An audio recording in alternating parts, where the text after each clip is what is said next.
ಎಲ್ಲರಿಗೂ ನಮಸ್ಕಾರ. S, ಎಂಡಲ್ಲಿದ್ದೀವಿ. Cinema ತುಂಬ ಚೆನ್ನಾಗಿ ಸ್ಟಾರ್ಟ್ ಆಯಿತು ಅಂದ್ಕೊಂಡಂಗೆ ಸಿನಿಮಾ ಕೂಡ ಚೆನ್ನಾಗಿ ಮಾಡಿದ್ವಿ. ಸಿನಿಮಾ ಬಗ್ಗೆ, ಟೆಕ್ನಿಷಿಯನ್ಸ್ ಬಗ್ಗೆ ಎಲ್ಲರೂ ಮಾತಾಡಿದ್ದಾರೆ. ಫಸ್ಟ್ ನಾನು ಸಿನಿಮಾ ಹಿಂದೆ ಏನೇನಾಯಿತು ಅಂತ ಹೇಳೋಕ್ಕೆ ಇಷ್ಟಪಡ್ತೀನಿ. ಫಸ್ಟು ನಮ್ಮ ಪ್ರೊಡಕ್ಷನ್ ಹೌಸ್ ನರ್ಸಿ ಸರ್, ನಾನು ಬೇರೆ ಪಿಕ್ಚರ್ ಮಾಡ್ತಿರ್ಬೇಕಾದ್ರೆ ಬಂದು ನನಗೆ ಸ್ಟೋರಿ ಹೇಳಿ ಈ ಸಿನಿಮಾನ, ಅವ್ರದ್ದು ಬಾಂಡ್ ರವಿ ಸಿನಿಮಾ ರಿಲೀಸ್ ಇತ್ತು, ಆ ಟೈಮಲ್ಲಿ ನನಗೆ ಕತೆ ಹೇಳಿದ್ರು. ಬಾಂಡ್ ರವಿ ಸಿನಿಮಾ ಅಂದ್ಕೊಂಡಂಗೆ ಆಗಲಿಲ್ಲ, ಅದೆಲ್ಲರಿಗೂ ಗೊತ್ತು. ಮಳೆ ಬಂತು, ಸೊ ತುಂಬ ಕಷ್ಟ ಆಯಿತು. ಅಷ್ಟರೊಳಗೆ ನಾವು ಒಂದು ಶೆಡ್ಯೂಲ್ ಕೂಡ ಶೂಟ್ ಮಾಡಿದ್ವಿ. ಆವಾಗ ಏನಾಯಿತು ಅಂದರೆ, ಈ ಸಿನಿಮಾನ ಟೇಕ್ ಆಫ್ ಮಾಡೋದಾ ಬೇಡವಾ ಅನ್ನೋ ಪರಿಸ್ಥಿತಿಗೆ ಬಂದಿತ್ತು ಅವತ್ತು ಚಿತ್ರತಂಡ. ಈ ವಿಷಯ ಯಾರಿಗೂ ಗೊತ್ತಿಲ್ಲದಿರ ನಾನು ಹೇಳೋಣ ಅಂತ. ಒಂದಿನ ನರ್ಸಿ ಸರ್ ಕಾಲ್ ಮಾಡ್ತಾರೆ, ಸಿನಿಮಾನ ಬಿಟ್ಬಿಡೋಣ ಸರ್, ಇಲ್ಲೇ ಬನ್ನಿ ಒಂದು ಫೈನಲ್ ಮೀಟಿಂಗ್ ಮಾಡೋಣ ಅಂತ. ನಾನು ಹೋಗ್ತೀನಿ ನಮ್ಮ ಸದಾಶಿವನಗರಲ್ಲಿ ಕೂತ್ಕೊಂಡು ಇಡೀ ಸಿನಿಮಾ ಬಗ್ಗೆ. ಬಟ್ ಒಂದು ಸಿನಿಮಾ ಸೋತ್ರೆ ಯಾವ ಥರ ಕಷ್ಟ ಅನ್ನೋದು ನನಗೆ ತುಂಬ ಚೆನ್ನಾಗಿ ಗೊತ್ತು. ಅವತ್ತು ಯಾರು ಜೊತೆಗೆ ನಿಲ್ಲಲ್ಲ, ಪ್ರೊಡ್ಯೂಸರ್ಸ್ ಜೊತೆ ಯಾರೂ ನಿಲ್ಲಲ್ಲ ಅವತ್ತು.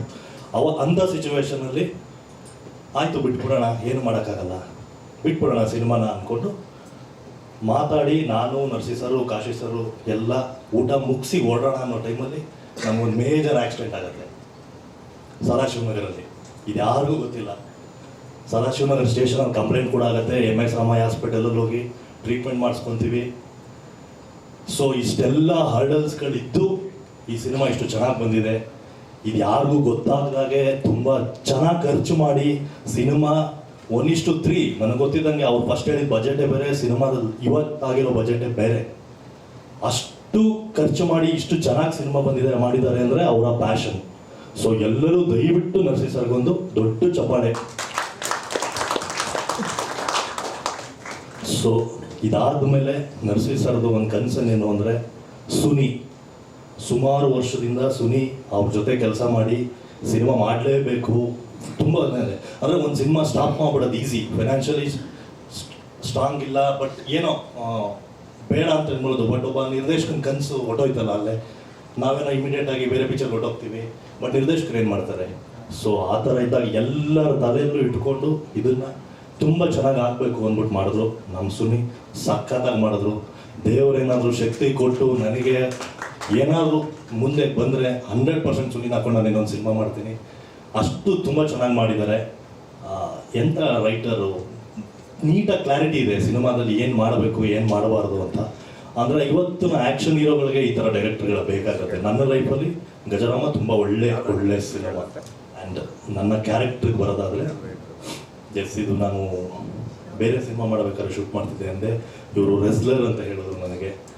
ರೆಸ್ಲರ್ ಪಾತ್ರಗ ಈಸಿಯಾಗಿ ಹೋಗಿ ಬಂದು ಮಾಡೋಕ್ಕಾಗಲ್ಲ, ಅದಕ್ಕೆ ಅಂತ ಬೇರೆ ಬೇರೆ ಥರದ ಪ್ರಿಪ್ರೇಷನ್ಸ್ ಇರುತ್ತೆ. ಅದಕ್ಕೆ ಕುಸ್ತಿ ಕಲಿಬೇಕಾಗತ್ತೆ, ಜನದ ಮುಂದೆ ಸುಳ್ಳು ಹೇಳೋಕ್ಕಾಗಲ್ಲ. ಸೊ ಬಾಡಿ ಹ್ಯೂಜ್ ಮಾಡಿ ಪ್ಲಸ್ ರೆಸ್ಲಿಂಗ್ ಕಲಿತು 1-2-3 ಮಂತ್ಸ್ ಆಯಿತು ಅದೆಲ್ಲ ಪ್ರೊಸೀಜರ್. ಬಟ್ ಅಂದರೆ ಜಿಮ್ ಬಾಡಿ ಥರ ಮಾಡೋಕ್ಕಾಗಲ್ಲ, ಆ ರೆಸ್ಲರ್ಸ್ ಬೇರೆ ಥರ ಇರ್ತಾರೆ. ಅಂದರೆ ಮನು ಸರ್ ಹೇಳಿದಾಗೆ ರೆಸ್ಲರ್ಸ್ಗಳು ತುಂಬ ಬಡವ್ರ ಮಕ್ಕಳೇ ರೆಸ್ಲರ್ಸ್ ಆಗಿರ್ತಾರೆ. ಯಾರು ತುಂಬ ಸೆಟಲ್ ಫ್ಯಾಮಿಲಿ ನಾನು ರೆಸ್ಲರ್ ಆಗ್ತೀನಿ, ಕುಸ್ತಿಪಟು ಆಗ್ತೀನಿ ಅಂತ ಹೋಗೋದಿಲ್ಲ. ಸೊ ನಾವು ಅವ್ರ ಕಷ್ಟನ ನೋಡಿದ್ದೀವಿ. ಶ್ರೀರಂಗಪಟ್ಟಣ, ನಂಜನಗೂಡು, ಮಂಡ್ಯ, ಅಲ್ಲಿಂದ ಒಂದಷ್ಟು ಜನ ರೆಸ್ಲರ್ಸ್ ಬಂದಿದ್ರು. ಅವ್ರು ಸ್ಪೋರ್ಟ್ಸ್ಗೋಸ್ಕರ ತುಂಬ ಡೆಡಿಕೇಟ್ ಮಾಡ್ತಾರೆ. ಫಿನಾನ್ಷಿಯಲಿ ಅವ್ರ ಜೋಬಲ್ಲಿ 10 ರೂಪಾಯಿ ಇರೋದಿಲ್ಲ. ಎಂಥ ಕಷ್ಟದ ಜೀವನ ಅವ್ರದ್ದು ಅಂತ ನಾವು ನೋಡಿದ್ವಿ. ಇಡೀ ಸಿನಿಮಾ ತಂಡ ಏನಾದರೂ ನಮ್ಗೆ ಚೆನ್ನಾಗಾದರೆ 100% ಅವ್ರು ಹೋಗಿ ಹೆಲ್ಪ್ ಮಾಡಬೇಕು ಅಂತಿದ್ದೀನಿ. ಪರ್ಸ್ನಲಾಗಿ ನಾನು ಕೂಡ ನಾಡಿದ್ರಲ್ಲಿ ವಿಸಿಟ್ ಮಾಡ್ತಾ ಇದ್ವಿ. ಅಂದರೆ ಇದು ಪ್ರಮೋಷನ್ಸ್ಗಲ್ಲ, ಇದು ಪ್ರಮೋಷನ್ಗೆ ಅಲ್ಲವೇ ಅಲ್ಲ, ಬಟ್ ಕಷ್ಟ ನೋಡಿದ್ದೀವಲ್ಲ ನಾವು ಅವ್ರದ್ದು. ಅದಕ್ಕೋಸ್ಕರ ನಾವು ಹೋಗಿ ಎಲ್ಲ ರೆಸ್ಲರ್ಸ್ಗಳನ್ನ ಮೀಟ್ ಮಾಡಿ, ಇಡೀ ಚಿತ್ರತಂಡದ ಪರವಾಗಿ ನಾನು ಎಲ್ಲರನ್ನೂ ಮೀಟ್ ಮಾಡಿ ನಮ್ಮ ಕೈಯಲ್ಲಾದ ಸಹಾಯ ಮಾಡಿ ಬರಬೇಕು ಅಂತ ಒಂದು ಪ್ಲ್ಯಾನ್ ಇದೆ. ಮನು ಸರ್ ಬಗ್ಗೆ ಹೇಳಬೇಕು. ನನ್ನ 2 ಸಿನಿಮಾ ಮ್ಯೂಸಿಕ್ ಡೈರೆಕ್ಟರು. ನಾನು ತುಂಬ ಲಕ್ಕಿ ಅನಿಸುತ್ತೆ, ಯಾಕಂದರೆ ಫಸ್ಟ್ ಪಿಕ್ಚರ್ಗೆ ನನಗೆ ನಾದಬ್ರಹ್ಮ ಹಂಸಲೇಖ ಅವ್ರು ಮ್ಯೂಸಿಕ್ ಮಾಡ್ತಾರೆ, 2ನೇ ಪಿಕ್ಚರ್ಗೆ ಈ ಥರ ಲೆಜೆಂಡ್ಸ್ಗಳು ಮ್ಯೂಸಿಕ್ ಮಾಡ್ತಿದ್ದಾರೆ.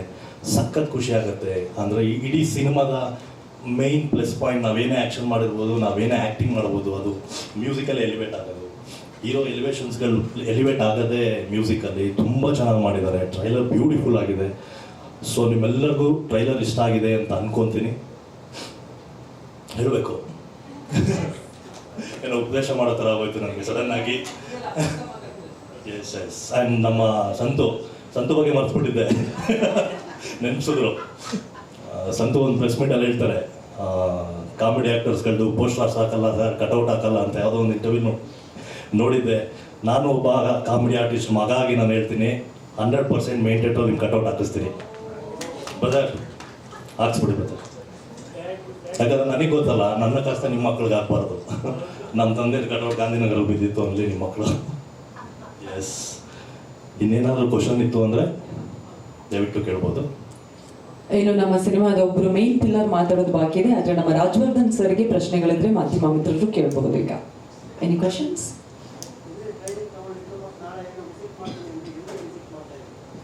ಮೈಸೂರಲ್ಲಿ ವಿಸಿಟ್ ಮಾಡ್ತಿದ್ವಿ ಸರ್. ಮೈಸೂರಲ್ಲಿ ಚಾಮುಂಡೇಶ್ವರಿ ಅಖಾಡ ಇದೆ. ಚಾಮುಂಡೇಶ್ವರಿ ಸ್ಟೇಡಿಯಮಲ್ಲಿ ಎಲ್ಲ ಊರಿನ ರೆಸಲ್ಟ್ಸ್ಗಳು ಬರ್ತಾ ಇದ್ದಾರೆ. ಅಲ್ಲೋಗಿ ಅವ್ರನ್ನೆಲ್ಲ ಮೀಟ್ ಮಾಡ್ತಿದ್ದೀವಿ. ಇಲ್ಲಿ ಟ್ರೈನಿಂಗ್ ಬಂದು ಇಲ್ಲಿ ನಾವು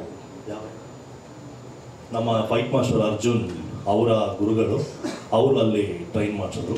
ಆ್ಯಕ್ಚುಲಿ ಆ್ಯಕ್ಷನ್ ಬಗ್ಗೆ ಮಾತಾಡಲೇಬೇಕು. ಈ ಸಿನಿಮಾ ಅರ್ಜುನ್ ಆ್ಯಂಡ್ ಶಿವು ತುಂಬ ಚೆನ್ನಾಗಿ ತೋರಿಸಿದ್ದಾರೆ. ತುಂಬ ನ್ಯಾಚುರಲ್ ಆಗಿ ಬಂದಿದೆ, ತುಂಬ ಚೆನ್ನಾಗಿ ಕೂಡ ಬಂದಿದೆ ಸಿನಿಮಾ.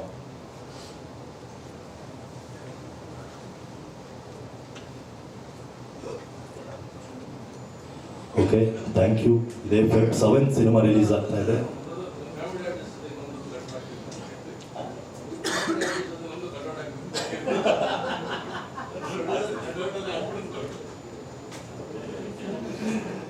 ಇದೇ 7th ಸಿನಿಮಾ ರಿಲೀಸ್ ಆಗ್ತಾ ಇದೆ. ಎಲ್ಲೂ ನೀವು ಕೊಡೋ 100 ರೂಪಾಯಿಗೆ ಮೋಸ ಆಗದೆ ಇರೋ ಥರ ಸಿನಿಮಾನ ಅಚ್ಚುಕಟ್ಟಾಗಿ ಮಾಡಿದ್ವಿ. ನಮ್ಮ ಸುನಿ ಕನಸು ಇದೇ February 7 ಬರ್ತಾ ಇದೆ. ನಮ್ಮ ಎಲ್ಲರ ಎಫರ್ಟು ನಿಮಗೆ ಕಾಣಿಸುತ್ತೆ. Thank you so much. Thank you.